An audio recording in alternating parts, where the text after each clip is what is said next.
नमस्ते. जय श्री कृष्ण. दंडवत प्रणाम. आज आपण श्रीमद भगवद्गीतेच्या 5व्या अध्यायातलं 11 आणि 12 हे 2 श्लोक आपण घेणार आहोत. आपले 10पर्यंत झालेले आहेत आणि 11 आणि 12 आपण प्रत्येक व्हिडिओमध्ये 2-2 श्लोक घेतो. हे आपल्याला सर्वांना ज्ञातच आहे. तर आपण 11 आणि 12 5व्या अध्यायातला हे 2 श्लोक घेणार आहोत आणि त्याचा थोडासा अर्थ पण बघणार आहोत, जेणेकरून अर्थ समजल्यानंतर आपल्याला तो श्लोक वाचायला आणखी सोपा जातो. घेऊया आपण 5व्या अध्यायातला 11वा श्लोक.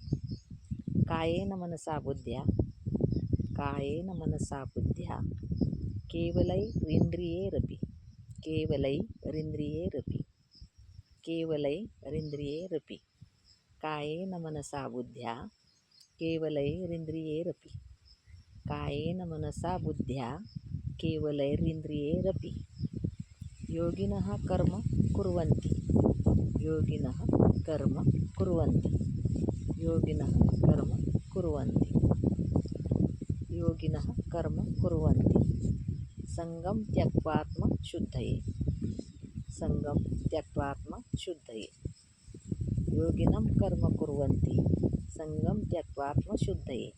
पुन्हा एकदा घेते तो श्लोक.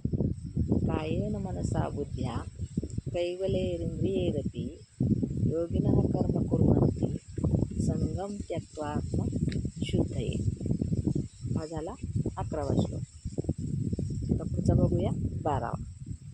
युक्तः कामकारेण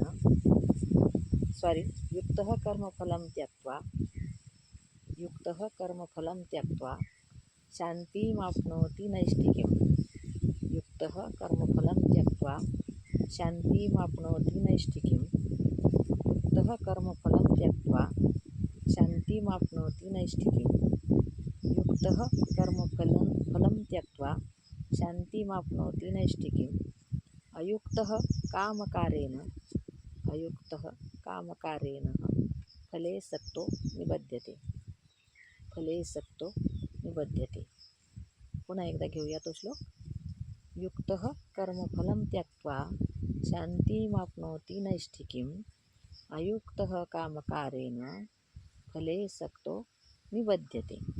दोन्ही श्लोक पुन्हा एकदा घेते म्हणजे आपल्याला अर्थ कळेल.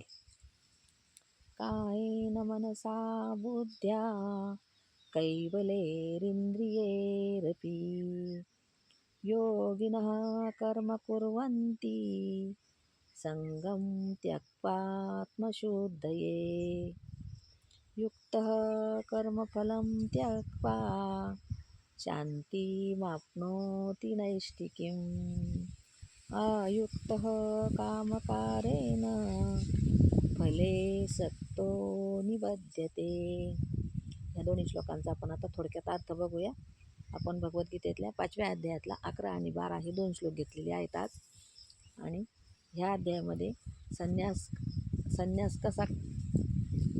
कसा पाहिजे, संन्यास कसा असावा आणि कर्मफलाचा संन्यास कसा करावा हे या भगवंतांनी या अध्यायामध्ये समजावून सांगितलेलं आहे. की कर्मफल म्हणजे कर्म करायचं आहे पण फळाची अपेक्षा करायची नाही. आपण तो श्लोक म्हणतो ना एक, तसं कर्मफळाची अपेक्षा न करता केलेले कर्म हे निश्चितच भगवंताला आवडते. आणि काय होतं, कर्म जर करायचं आहे आपल्याला ना, आपण जर अपेक्षा केली, आपल्याला काही जरी कर्म करायचं आहे आणि त्या कर्मापासून आपण जर काही जरी अपेक्षा केली ना, तर ती अपेक्षा अगर पूर्ण झाली नाही, फळाची अपेक्षा जर केली आणि ती पूर्ण झाली नाही, तर माणूस हा निराश होतो, हताश होतो. त्याच्यासाठी आणि ती निराशा जर माणसाच्या पदरात पडली तर तो माणूस लवकर वर येतच नाही. त्याला लवकर भगवंताकडे जायचं मार्ग सापडत नाही. म्हणून कोणत्याच कर्माची अपेक्षा न करता कर्म करायचं आहे असं या भगवान श्रीकृष्णाने या श्लोकामध्ये समजावून सांगितलं आहे अर्जुनाला. अर्जुन लढायला तयार नव्हता, त्याला लढाई का करायची, युद्ध का करायचं हे समजून सांगत असताना 5व्या अध्यायापर्यंत भगवंत आलेत. आणि 5व्या अध्यायामध्ये 11व्या आणि 12व्या श्लोकामध्ये तुला कसं कर्म करायचं आहे आणि तुला फळाची अपेक्षा न ठेवता कर्म कसं करायचं आहे, योगी पुरुष जसे असतात तसं तुला राहायचं आहे. योगी पुरुष जे असतात तर ते काय करतात म्हणले की कर्म करतात. आपण आपण मागच्या श्लोकांमध्ये बघितलं योगी पुरुष काय करतो की कर्म सगळं करतो, आपल्यासारखंच करतो. उठतो, बसतो, खातो, पितो, झोपतो, उठतो, चालतो, बोलतो, सगळं करतो. पण तो काय म्हणतो, हे इंद्रियाचं काम आहे आणि हे इंद्रिय करत आहेत, याच्यात मी काहीच करत नाही. किंवा तो कोणताही चांगलं काम जेव्हा करतो ना, तर त्यावेळेस तो स्वतःकडं त्याचं श्रेय घेत नाही. असा तो योगी पुरुष असतो आणि तो योग्यामध्ये गणला जातो, कर्मयोग्यामध्ये गणला जातो. तर हे सांगत असतानाच भगवान श्रीकृष्ण त्याला सांगत असतात अर्जुनाला, की असे जे योगी असतात, तर ते योगी काय करतात, की कर्माचे फळ काय मिळेल याची अपेक्षा न ठेवता ते कर्म करत असतात आणि ते कर्म त्यांचं सहज होऊन जातं. ज्यावेळेस त्यांची ते अपेक्षा ठेवत नाही. आपलं साधं जरी एक उदाहरण बघा, आपल्याला काही जरी काम करायचं असलं कोणाकडं आणि आपण फळाची अपेक्षा केली, आपण कर्म तर करतोय पण त्याच्या फळाची अपेक्षा, कोणी माझ्याकडे काही मागायला आलं आहे समजा, एक साधं उदाहरण आपल्या घरातलं कळत नाही, आणि मग आपण जर त्याच्याकडून काही फळाची अपेक्षा केली,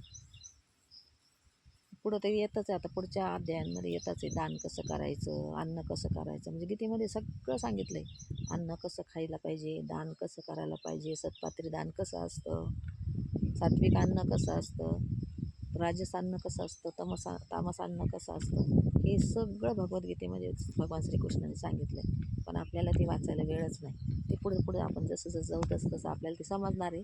पण आता थोडक्यात एवढंच सांगते की कर्म जर करायचे तर फळाची अपेक्षा न करता कर्म करा, असं भगवान श्रीकृष्णाचं सांगणं आहे. मला जर भक्ती करायची तर मी भक्ती कशी करते देवाची, मी काहीतरी देवाला कबूल करत समजा, आणि देवाकडून मला पण अपेक्षा, देवा माझं असं असं होऊ दे आणि मग मी तुला असं असं राहील.